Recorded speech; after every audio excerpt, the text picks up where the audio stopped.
Hello students, आज हम लोग हेलो एल्केन्स का नेक्स्ट कंपाउंड पढ़ेंगे DDT। इसका पूरा नाम है डाइक्लोरो डाइफिनाइल ट्राइक्लोरोएथेन, जबकि IUPAC नॉमिनेशन में इसे 2,2 बिस पैराक्लोरोफिनाइल 1,1,1 ट्राइक्लोरोएथेन कहते हैं। ये जो टेक्सा यूज किया गया बिस वर्ड फॉर कोऑर्डिनेशन कंपाउंड्स में भी इसका आपका नॉमिनेशन मिलेगा। इन कंपाउंड्स में अकॉर्डिंग टू कंपाउंड्स नंबर बिस फॉर 2, ट्रिस फॉर 3, इस तरह के सेगमेंट्स यूज करते हैं। देन DDT का फॉर्मेशन करते हैं। बहुत इंपॉर्टेंट रिएक्शन है एग्जामिनेशन के लिए। क्वेश्चन से to you, what happen when chlorobenzene react with chlorine, यानी क्या होता है जब क्लोरोबेंजीन के दो अणुओं की क्रिया क्लोरल से कराते हैं। तो आपको आंसर है कि DDT का फॉर्मेशन होता है, यानी DDT प्राप्त होता है। तो आइए इक्वेशन के माध्यम से, एक रिएक्शन के माध्यम से इसको जानते हैं। सबसे पहले क्लोरल का फार्मूला CCl3CHO, बॉन्ड स्ट्रक्चर में दिखाया CHO को, C double bond O single bond H। Then react कराया ट्वाइस मॉलिक्यूल ऑफ क्लोरोबेंजीन का, तो इसके पैरा पोजीशन के हाइड्रोजन को यहाँ रिप्रेजेंट कराया। और इन the presence of concentrated H2SO4, यहाँ से हमने देखा कि इसका एक ऑक्सीजन और यहाँ बेंजीन्स के दो हाइड्रोजन एटम मिल करके वाटर मॉलिक्यूल आउट करेंगे। तो इनकी ये दोनों वैलेंसीज इस कार्बन की 2 वैलेंसीज के साथ एडिट हो जाएंगे। एट लास्ट H2O के एक्सक्रीशन से ये दोनों क्लोरोबेंजीन के मॉलिक्यूल्स CCl3CH यानी इस कार्बन परमाणु के साथ ऐड हो जाएंगे। इसी कंपाउंड का नाम लेते हैं DDT। एक बार फिर पूरा नाम ले इसका, डाइक्लोरो डाइफिनाइल ट्राइक्लोरोएथेन। तो ये तो आपका फॉर्मेशन इक्वेशन हुआ। Now we discussed its properties.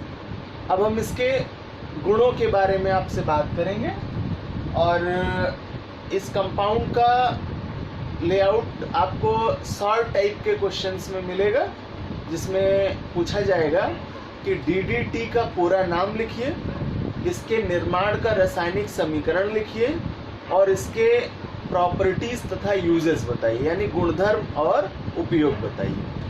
तो हम लोगों ने अभी फॉर्मेशन का रिएक्शन समझा और इसके बाद बात करेंगे प्रॉपर्टीज की। तो DDT एक प्रकार का वाइट कलर का क्रिस्टलाइन सॉलिड है, यानी ये सफ़ेद रंग का ठोस पदार्थ होता है। Now second point, its melting point is 382 kelvin. इसका गलनांक लगभग 382 केल्विन होता है।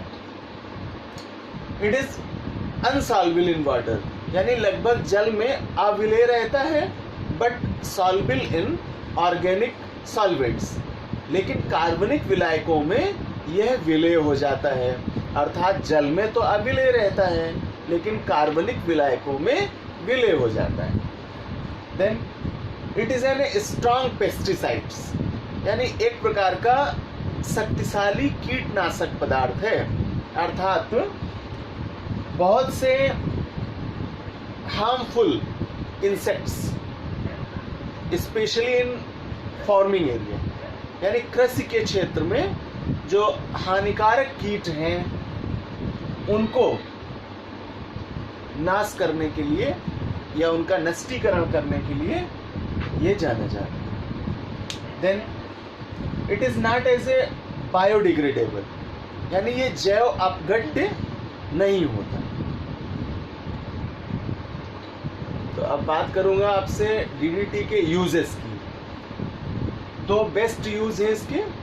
सबसे पहला है एज ए इंसेक्टिसाइड्स, कीटनाशी के रूप में।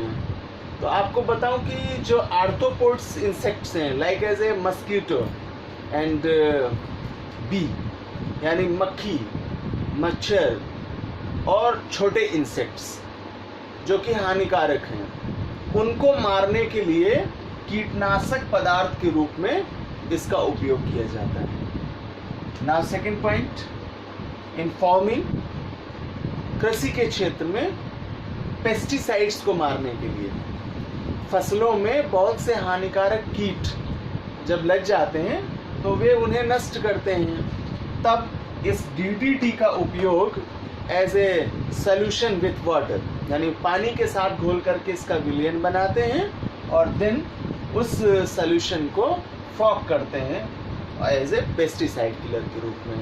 यानी कि कृषि के क्षेत्र में जो पेस्टिसाइड्स हैं उनको मारने के लिए इस्तेमाल करते हैं।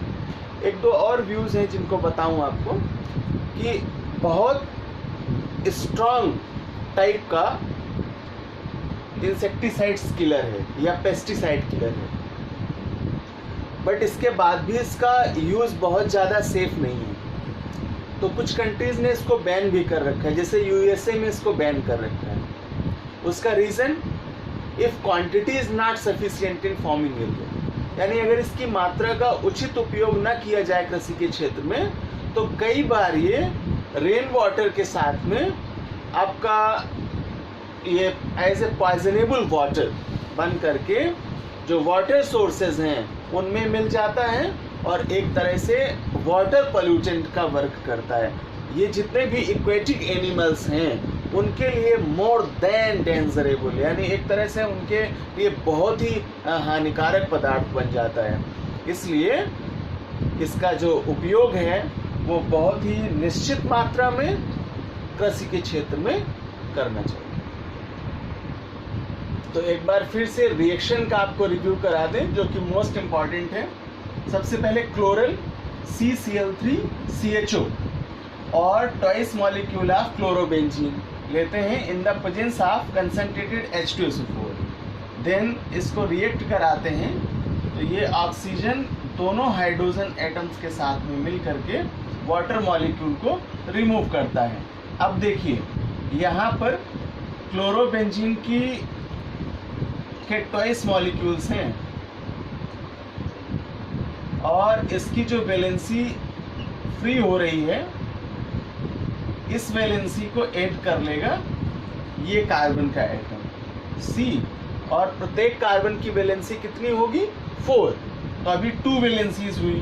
देन थर्ड वैलेंसी पर हाइड्रोजन और फोर्थ वैलेंसी पर जो सब्सटेंस बच रहा है आपका CCl3 ऐड हो जाएगा और इस तरह से ये जो फार्मूला आपका बना ये फार्मूला हो जाएगा किसका, DDT, dichloro diphenyl trichloro ethane.